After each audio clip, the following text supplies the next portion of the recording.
제 이야기 좀 들어주시겠어요? 이젠 너무 오래되어 흉터조차 희미해진 일이지만 제 인생을 송두리째 바꿔놓은 그날의 대화들을 저는 아직도 어제 일처럼 똑똑히 기억합니다. 그 대화들이 제 행복했던 세계를 어떻게 무너뜨렸는지 지금부터 들려드리죠. 그날도 여느 때와 같은 저녁이었습니다. 가게 문을 닫고 집에 돌아오니 아내가 환한 미소로 저를 맞아주었죠. 어서 와요, 여보. 오늘 유난히 피곤해 보이네. 손님 많았어요? 응, 주말이라 그런지 하루 종일 발 디딜 틈도 없었어. 그래도 당신 얼굴 보니까 피로가 싹 가시네. 어머, 웬일이래. 립 서비스는? 저녁 준비 다 됐으니까 얼른 씻고 와요. 당신 좋아하는 묵은지 김치찜 해놨어. 진짜? 역시 우리 아내밖에 없네. 네, 보시다시피 이게 저희의 평범한 일상이었습니다. 소박하지만 서로를 위하는 말들이 오가는 더할 나위 없이 행복한 시간이었죠. 저녁을 먹고 저희는 나란히 소파에 앉아 새로 시작한 드라마를 보고 있었습니다. 바로 그 평화로운 순간에 모든 것이 시작되었습니다. 어? 자기야, 잠깐만. 왜요? 뭐 리모컨 잘못 눌렀어요? 아니, 그게 아니고 어깨. 어깨에 그거 멍이야? 왜 그렇게 시퍼렇지? 아내는 제 말에 화들짝 놀라며 반사적으로 자신의 어깨를 감싸주었습니다. 그 모습이 제 눈에는 너무나도 부자연스러워 보였습니다. 어머. 아니야. 별거 아니에요. 별거 아니긴. 이리 좀 와봐. 가까이서 보게. 세상에 꼭 누가 도장 찍어 놓은 것처럼 동그랗네. 모양이 왜 이래? 어디 세게 부딪힌 거야? 아프진 않고? 제가 걱정이 되어 아내의 어깨 쪽으로 몸을 기울이자 아내는 슬쩍 몸을 뒤로 빼며 제 손길을 피했습니다. 괜찮다니까요. 자꾸 왜 그래, 부담스럽게. 그냥 좀 부딪힌 거야, 실수로. 실수로 부딪혔는데 어떻게 이렇게 완벽하게 동그란 멍이 들어? 말이 안 되잖아. 꼭 부항 자국 같기도 하고. 당신 요즘 어디 아파서 한의원이라도 다녀. 나 모르게? 한의원은 무슨. 아니라니까 정말. 그럼 뭔데? 말을 해줘야 내가 걱정을 안 하지. 당신 표정도 안 좋아 보여. 솔직하게 말해봐. 무슨 일 있었어? 제가 집요하게 파고들자 아내는 더 이상 피할 수 없다고 생각했는지 깊은 한숨을 내쉬었습니다. 그리고는 마치 미리 준비라도 해둔 사람처럼 막힘없이 이야기를 풀기 시작했습니다. 정말 별거 아니래도. 자꾸 캐묻지 좀 마요. 사실은 회사 일 때문에 그래요. 회사 일? 회사에서 이럴 일이 뭐가 있어? 박 부장님이 이번에 새로 들여온 프랑스제 리프팅 기계가 있는데 고주파 열을 쓰는 방식이라 좀 예민하거든. 근데 그걸 고객들한테 바로 쓸 순 없으니까 내가 먼저 임상 테스트한다고 직접 시술을 받은 거야. 근데 생각보다 강도가 좀 샜는지 이렇게 자국이 남았네. 그걸 당신 몸에 직접 테스트했다고? 왜? 다른 직원들도 있잖아. 내가 팀장이니까 책임지고 먼저 해봐야죠. 괜찮아. 같이 갔던 의사 선생님이 며칠이면 흉터 하나 없이 싹 없어진다고 했으니까 진짜 걱정하지 마요. 응? 아내는 제 눈치를 살피며 말끝을 올렸습니다. 제발 더 이상 묻지 마라. 달라는 무언의 압박처럼 느껴졌습니다. 그래. 회사 일 때문이라니. 알았어. 그래도 다음부턴 이런 위험한 건 직접 하지 마. 보기 흉하고 걱정되니까. 알았어요, 여보. 이제 드라마나 마저 보자. 아내는 서둘러 화제를 돌렸지만 그 순간 저희 사이의 공기는 이미 차갑게 식어버렸습니다. TV 화면 속 배우들은 여전히 웃고 있었지만 제 귀엔 아무것도 들리지 않았습니다. 아내의 논리적인 설명에도 불구하고 제 심장은 계속해서 위험 신호를 보내고 있었습니다. 저건 거짓말이라고. 그날 밤 저희 부부의 수많은 대화 속에 처음으로 거짓이라는 차가운 단어가 끼어들었습니다. 그리고 그 단어는 앞으로 벌어질 모든 비극의 시작이었습니다. 그날 밤 아내의 어색한 변명 이후 제 마음속에 심어진 작은 의심의 씨앗은 무서운 속도로 자라나기 시작했습니다. 제 평온했던 세상은 온데간데 없이 사라지고 저는 마치 아내라는 이름의 미스터리를 풀어야 하는 낯선 탐정이 되어버렸죠. 아내의 모든 행동, 모든 말들이 제게는 다 의심의 단서처럼 보였습니다. 가장 먼저 눈에 띈 것은 아내의 외모였습니다. 편안함을 가장 중요하게 생각하던 사람이었어요. 집에 돌아오면 화장부터 지우고 부드러운 면 잠옷으로 갈아입던 그런 사람이었습니다. 하지만 그날 이후 아내는 언제부턴가 늦은 밤에 들어오면서도 완벽한 화장을 유지하고 있었어요. 이제 들어와? 늦었네. 저녁은 먹었고? 네, 부장님이랑 팀원들이랑 간단하게 먹었어요. 먼저 자지 그랬어요. 당신 얼굴은 보고 자야지. 근데 피곤할 텐데 화장도 안 지우고 바로 안 씻어? 아, 너무 피곤해서요. 그냥 이대로 좀 누워 있다가 씻으려고. 너무 신경 쓰지 마요. 그런 날이 하루, 이틀, 점점 늘어갔습니다. 어느 주말 오후 함께 입을 옷들을 정리하다가 저는 아내의 속옷 서랍에서 낯선 풍경을 마주하고 말았습니다.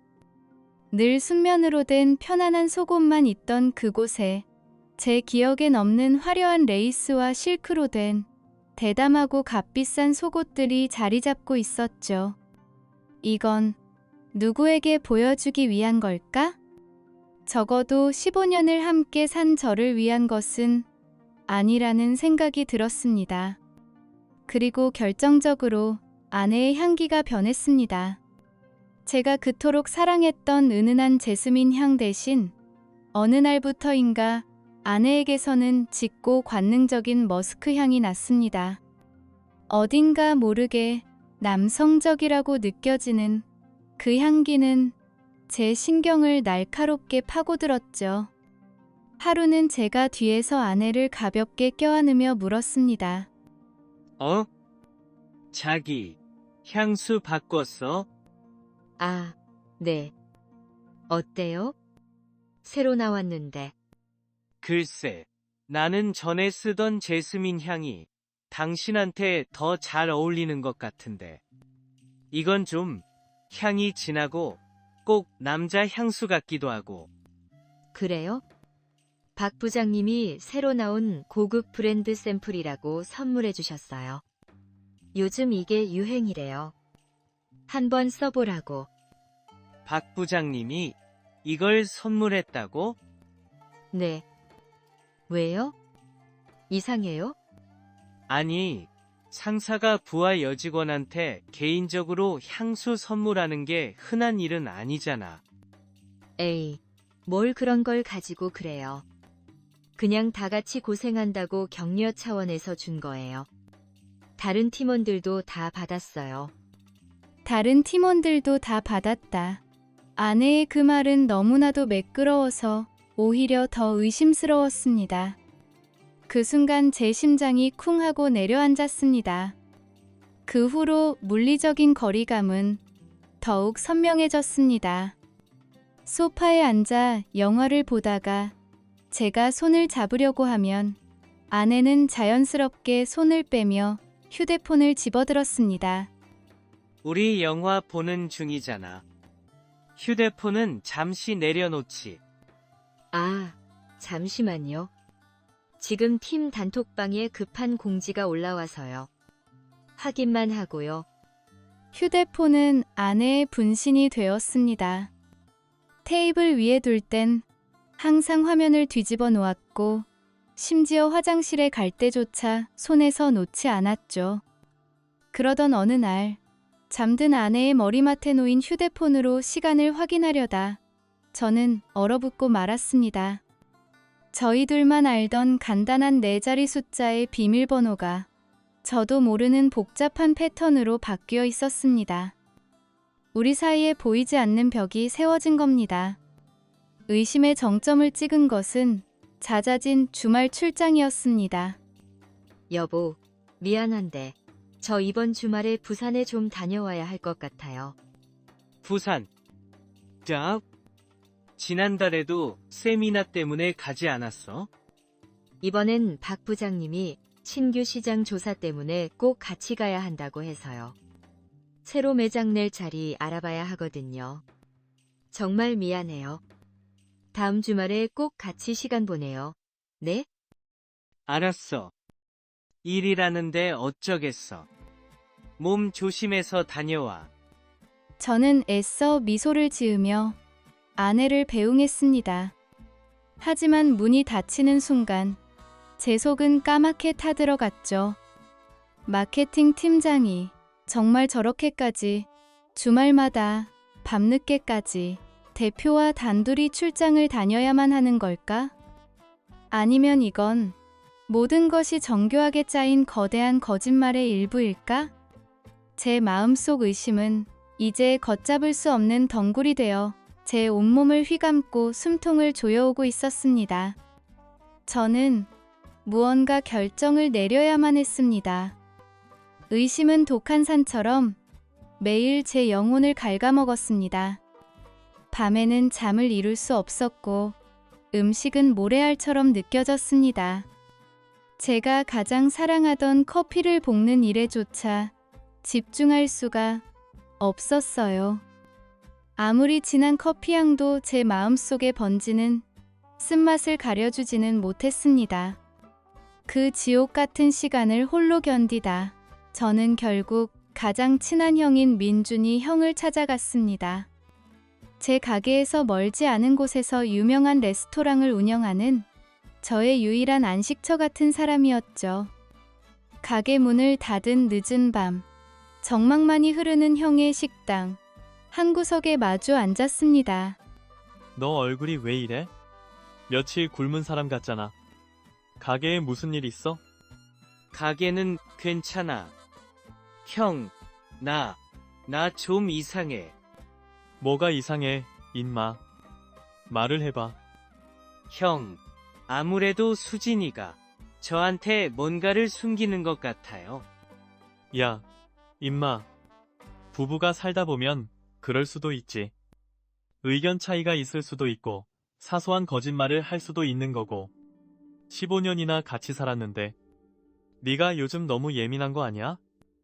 아니야, 형. 그런 차원이 아니야. 정말 이상해. 저는 형에게 모든 것을 털어놓았습니다. 아내의 어깨에 있던 그 이상한 멍자국부터 낯선 향수 냄새, 본 적 없는 화려한 속옷들, 비밀번호가 바뀐 휴대폰, 그리고 의심스러운 주말 출장까지.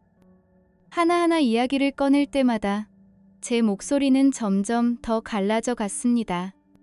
처음엔 대수롭지 않게 듣던 민준이 형의 표정이 제 이야기가 계속될수록 점점 심각하게 굳어졌습니다. 제가 모든 이야기를 마쳤을 때 형은 한동안 아무 말도 하지 않았습니다. 진우야, 응, 형. 이건 그냥 넘어갈 일이 아닌 것 같다. 내가 섣불리 판단하고 싶진 않지만 네가 말한 것들은 하나하나가 전부 다 이상해. 나도 알아. 그래서 미칠 것 같아. 잘 들어. 만약 이게 그냥 네 오해라면 정말 하늘이 도운 거고 더할 나위 없이 다행인 거야. 하지만 만에 하나 정말로 무슨 일이 있는 거면 넌 마음의 준비를 해야 해. 그리고 내 자신을 지켜야 하고. 형, 나 그럼 어떻게 해야 돼? 나 정말 이렇게는 하루도 더 못 살겠어. 머릿속이 터져버릴 것 같아. 강남에 내가 아는 흥신소가 하나 있어. 사설 탐정사무소인데 일 처리 확실하고 비밀 보장도 철저해. 내 생각엔 그 사람들한테 한번 연락해보는 게 좋을 것 같다. 저는 그 말을 듣고 망치로 머리를 한 대 맞은 듯 멍해졌습니다. 15년을 함께 산 아내를, 제 인생의 전부였던 아내를 탐정을 붙여서 뒷조사를 하라고? 그 생각만으로도 스스로가 비참하고 더러운 인간처럼 느껴졌습니다. 형, 어떻게 아내를, 내가 어떻게 그런 짓을 해? 그럼 어쩔 건데? 이대로 매일같이 의심하고 고통받으면서 살 거야?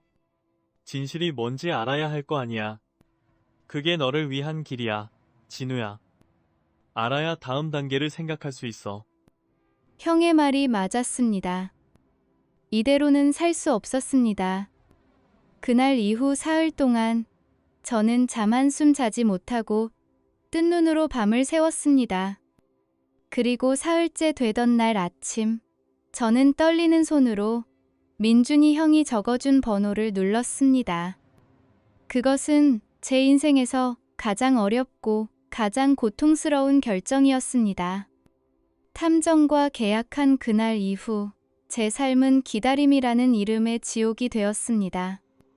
울리는 전화벨 소리 하나하나에 심장이 철렁 내려앉았고 낯선 번호가 화면에 뜨면 숨이 멎는 것 같았습니다. 저는 아내 앞에서 아무렇지 않은 남편 역할을 연기해야만 했습니다. 아내를 보며 웃었지만 그건 얼굴 근육을 뒤틀어 만드는 텅 빈 억지 미소일 뿐이었죠. 제 영혼이 죽어가고 있다는 사실은 저 자신조차 속일 수 없었습니다. 가게 직원들조차 제 상태를 눈치챌 정도였으니까요. 사장님, 요즘 얼굴이 너무 안 좋으세요. 어디 편찮으세요? 아니에요. 그냥 좀 피곤해서. 괜찮습니다. 하지만 역설적이게도 바로 그 시간 동안 아내는 제게 더없이 다정한 아내가 되었습니다. 제 인생에서 가장 헌신적이고 사랑스러운 아내였죠. 한낮에 가게로 전화를 걸어오기도 했습니다. 자기, 점심은 먹었어요? 바쁘다고 거르지 말고 꼭 챙겨 먹어요. 먹었어. 당신도 챙겨 먹어. 저녁에는 제가 좋아하는 묵은지, 갈비찜이나 따끈한 미역국을 끓여놓고 저를 기다렸습니다. 제가 무심코 설거지를 하고 있으면 등 뒤로 다가와 저를 가만히 끌어안으며 속삭였죠. 보고 싶었어요, 여보. 나도. 아내의 모든 다정한 행동은 제 심장에 박힌 칼날을 더욱 깊숙이 후벼 파는 것만 같았습니다. 제 마음 한구석에서는 절박한 목소리가 외쳤습니다. 이것 봐. 네가 틀렸어. 수진이는 여전히 널 사랑하잖아. 하지만 다른 한편에서는 얼음처럼 차가운 이성이 속삭였죠. 아니, 이건 죄책감이야. 곧 들통날 자신의 잘못을 미리 덮으려는 가식일 뿐이라고. 저는 그 두 개의 목소리 사이에서 매일같이 조각조각 부서져 내리고 있었습니다. 그리고 일주일 뒤, 마침내 탐정에게서 전화가 걸려왔습니다. 김진우 선생님 되십니까? 네, 접니다. 무슨 일입니까? 탐정사무소입니다. 중간 보고 드릴 사항이 있어 연락드렸습니다. 저는 저도 모르게 마른 침을 삼켰습니다. 우선 이수진 씨는 본인이 말한 야근 시간보다 훨씬 이른 보통 오후 오시면 퇴근하는 것으로 확인됐습니다. 네, 그리고 지난 주말 부산 출장의 경우 해당 업계 셈이나 주최 측에 확인해본 결과 참석자 명단에 이수진 씨의 이름은 없었습니다. 제 목이 바싹 타들어가는 것 같았습니다. 그럼 제 아내는 어디에 있었던 겁니까? 그 부분은 저희가 계속해서 추적 중입니다. 조금만 더 기다려 주십시오. 전화를 끊고 저는 한동안 그 자리에 못 박힌 듯 서 있었습니다. 희망의 끈이, 아주 가느다란 그 마지막 희망의 끈이 툭 하고 끊어지는 소리가 들리는 것만 같았습니다. 며칠 뒤 제 숨을 먹게 할 마지막 전화가 걸려왔습니다. 탐정의 낮고 차분한 목소리가 수화기 너머로 들려왔습니다. 김 선생님, 확실한 물증을 확보했습니다. 사무실로 오셔서 직접 확인하셔야겠습니다. 그 말을 듣는 순간 다리에 힘이 풀렸습니다. 저는 넋이 나간 사람처럼 운전대를 잡고 탐정 사무실로 향했습니다. 차갑고 정적인 공기가 흐르는 사무실. 탐정은 전문적인 얼굴이었지만 어딘지 모르게 저를 안쓰럽게 쳐다보는 듯한 눈빛으로 저를 맞았습니다. 그는 말없이 두툼한 서류 봉투 하나를 제 앞으로 밀었습니다. 마음의 준비를 단단히 하셔야 할 겁니다. 이 서류 봉투 안에 모든 증거가 들어 있습니다. 제 손은 사시나무처럼 떨렸습니다. 봉투를 열자 가장 먼저 쏟아져 나온 것은 여러 장의 사진들이었습니다. 너무나도 선명한 사진들이었습니다. 멀리서 찍었지만 모든 것이 명확했죠.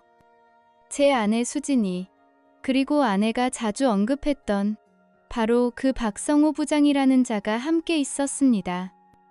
두 사람은 5성급 호텔 로비에서 다정하게 팔짱을 끼고 있었고 엘리베이터 앞에서 서로를 뜨겁게 탐하는 듯한 키스를 나누고 있었습니다. 그리고 마지막 사진, 두 사람이 함께 호텔 객실로 들어가는 뒷모습이었습니다. 사진 속 남자는 이수진 씨의 상사인 박성호 에스테틱 체인의 대표입니다. 나이는 45세, 슬하의 중학생 자녀 둘을 둔 유부남이고요. 이 사진들은 지난 한 달간 저희가 확보한 자료입니다. 두 사람은 특급 호텔에서 약 5차례 만남을 가졌습니다. 그리고 이건 박성호 대표의 카드로 결제된 호텔 숙박 내역서입니다. 저는 아무 말도 할 수 없었습니다. 그저 눈앞의 증거들을 멍하니 바라볼 뿐이었습니다. 하지만 진짜 충격은 아직 끝나지 않았습니다. 선생님, 하지만 이게 전부가 아닙니다. 어쩌면 이게 가장 고통스러우실 수도 있습니다.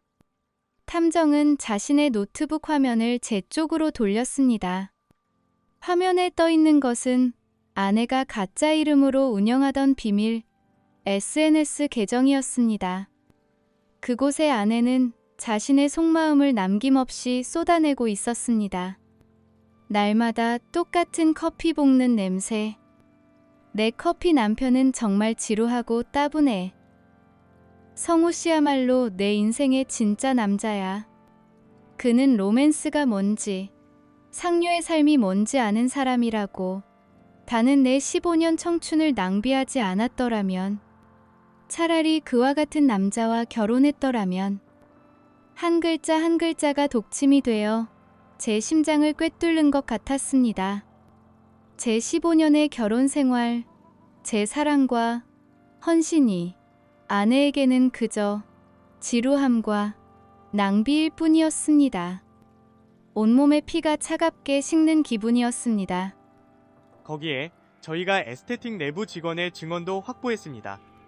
박성호 대표와 이수진 씨가 업무 시간 이후에도 사무실에 단둘이 남아 부적절한 신체 접촉을 하는 것을 여러 번 목격했다고 합니다. 증인으로 나설 의사도 밝혔습니다. 탐정은 마지막으로 서류를 정리하며 말했습니다. 김 선생님, 이 증거들이라면 상간남 소송을 제기하실 경우 승소는 거의 확실하다고 말씀드릴 수 있습니다. 알겠습니다. 제 입에서 나온 것은 그저 힘없는 한마디뿐이었습니다. 15년의 세월이 제 믿음과 사랑이 눈앞에 서류 몇 장과 사진 몇 장에 의해 산산조각 나버린 순간이었습니다.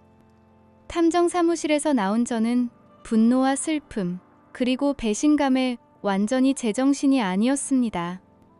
그 증거들을 품에 안고 집으로 돌아가는 길이 마치 지옥행 열차를 탄 것만 같았죠. 하지만 집에 도착했을 때 저를 맞이한 것은 아무것도 모르는 아내의 해맑은 얼굴이었습니다. 오셨어요, 여보? 오늘 늦었네.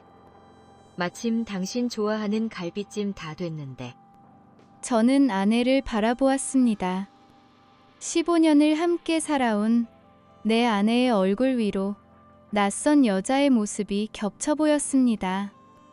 속에서 들끓는 분노를 간신히 억누르며 저는 그날 밤 결심했습니다. 아내와 싸우는 대신 이 모든 일의 원흉인 그 남자, 박성호를 먼저 만나겠다고. 다음 날 아침, 저는 박성호에게 연락해 조용한 카페에서 만나자고 했습니다. 약속 장소에 나타난 그는 멀끔한 외모에 비싼 수트를 차려입은 누가 봐도 성공한 남자였습니다. 아내가 왜 그에게 끌렸는지 어렴풋이 짐작할 수 있었죠. 박성호 대표님, 제가 왜 보자고 했는지 짐작하시겠죠? 제 얼음장 같은 목소리에 그의 얼굴에서 자신만만하던 미소가 순식간에 사라지고 하얗게 질려갔습니다. 그는 고개를 숙였습니다. 정말 죄송합니다. 죄송합니다. 제 15년 결혼 생활을 전부 망가뜨려 놓고 고작 그 한마디면 끝입니까? 저 정말 죄송합니다. 하지만 저희는 진심으로 사랑하는 사이입니다. 사랑, 저는 헛웃음을 터뜨리며 테이블을 가볍게 내리쳤습니다. 찻잔이 덜컹거렸죠. 남의 아내를 훔쳐서 호텔방을 전전하는 게 사랑이라고? 당신 아내와 중학생이라는 당신 두 아이들도 당신의 그 위대한 사랑에 대해 알고 있습니까? 이 일을 조용히 해결하고 싶다면 위자료 7억을 준비하십시오. 똑똑히 들으시죠. 이 일을 조용히 해결하고 싶다면 위자료 7억을 준비하십시오. 제 정신적 피해 보상금입니다. 그렇지 않으면 우리는 법정에서 보게 될 겁니다. 물론 당신 아내와 언론에도 제가 가진 모든 걸 알릴 생각이니까요. 7억이라니요. 그건 너무 과합니다.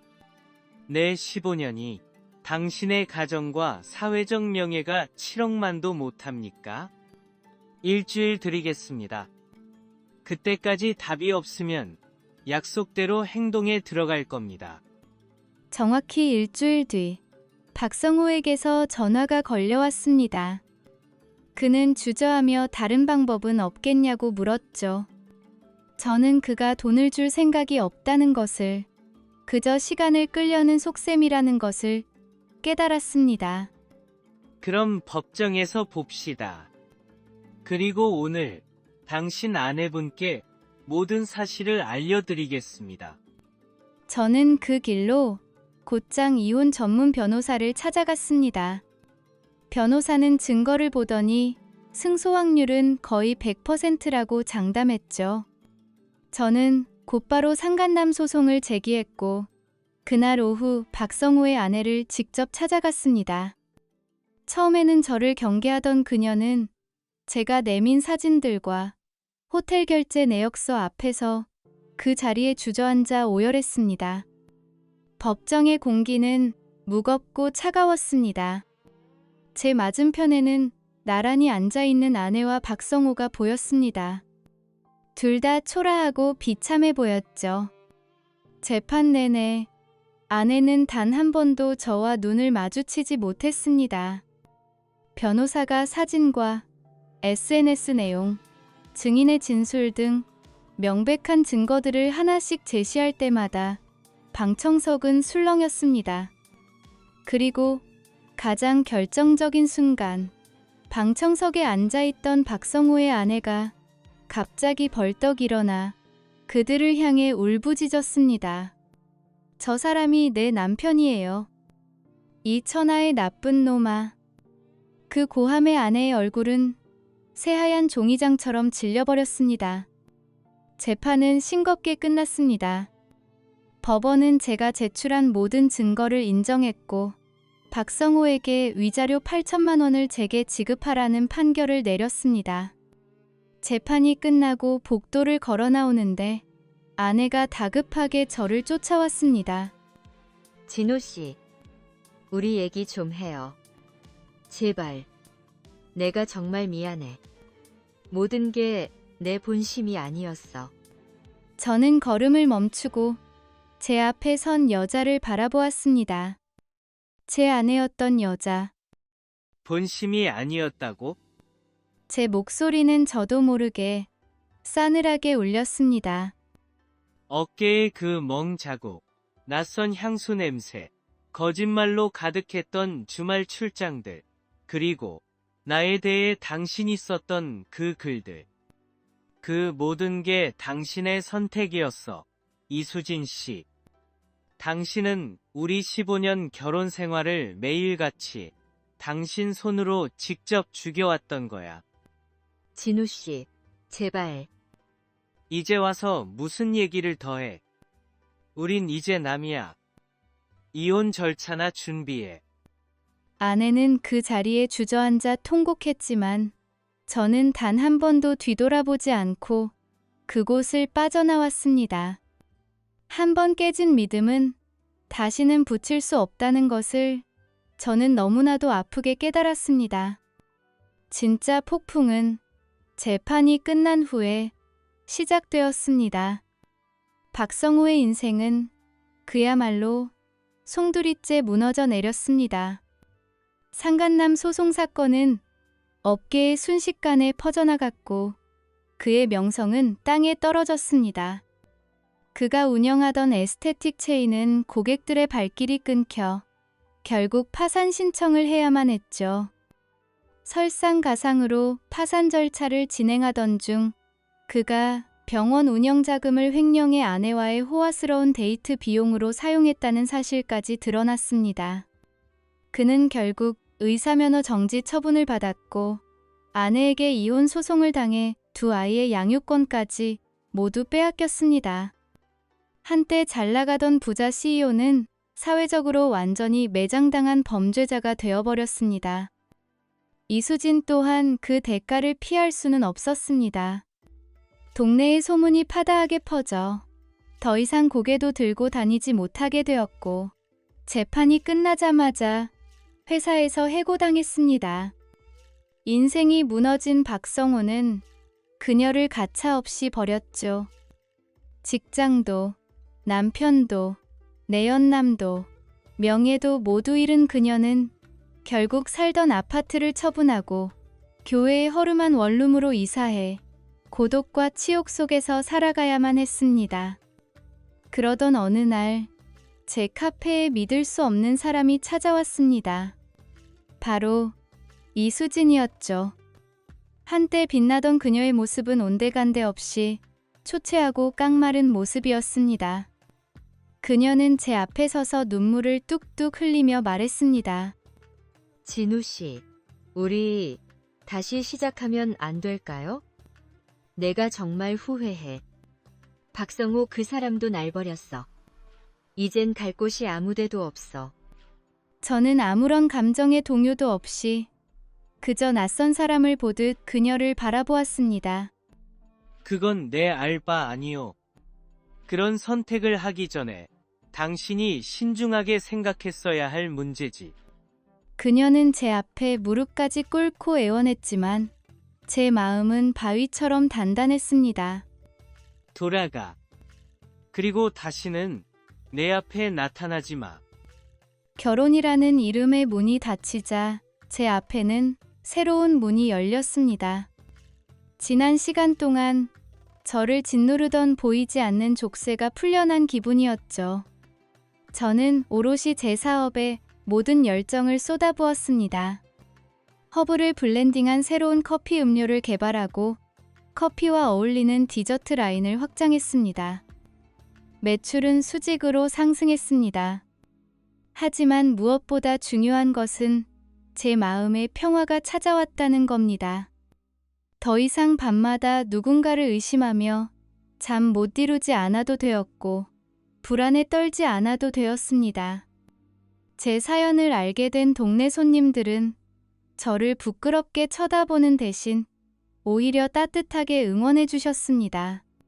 사장님, 정말 잘하셨어요. 힘내세요. 이상하네. 이혼하시더니 커피 맛이 더 좋아졌어요. 아마 제 영혼이 자유로워졌기 때문이겠지요. 얼마 지나지 않아 국내의 한 대기업으로부터 놀라운 제안을 받았습니다.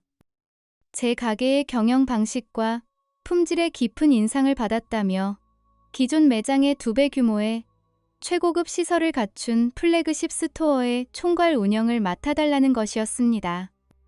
그곳은 순식간에 SNS 명소가 되었습니다. 저는 방송에 출연해 성공 스토리를 공유해달라는 제안들은 모두 거절하고 묵묵히 제 일에만 집중했습니다. 젊은 친구들에게 로스팅과 바리스타 기술을 가르치는 클래스를 열었고 경험을 나누는 것에서 새로운 기쁨을 찾았습니다. 얼굴 없는 유튜브 채널을 개설해 홈카페와 베이킹 노하우를 공유했는데 어느새 구독자가 수만 명을 넘어섰죠. 어느 날 오후 민준이 형이 새로 연재 플래그십 스토어에 찾아왔습니다. 제가 젊은 직원에게 웃으며 라테 아트를 가르쳐주는 모습을 보더니 형이 미소를 지으며 말했습니다. 진우야, 너 이제 정말 얼굴이 달라졌다. 예전엔 늘 그늘이 져 있었는데 지금은 정말 평온해 보여. 그냥 버티며 사는 게 아니라 진짜로 내 인생을 살고 있는 것 같다. 저는 형을 보며 고개를 끄덕였습니다. 그리고 가게를 가득 채운 향긋한 커피향을 깊게 들이마셨습니다.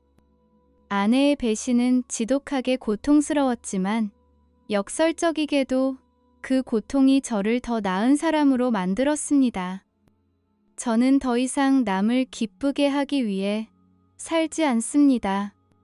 제가 원하는 방식대로 저 자신을 위해 살아갑니다. 저는 제 손으로 무너졌던 15년의 세월을 다시 일으켜 세웠습니다.